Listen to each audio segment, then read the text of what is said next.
Hi, my name is Nez, and I'm an artist from the greater Seattle area. Recently, I've been working on some fabric collage birds for every season, and I wanted to show my latest one.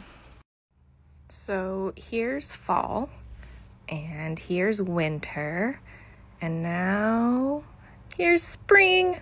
I love it so much. Yeah, that's it. And now I'm gonna do summer.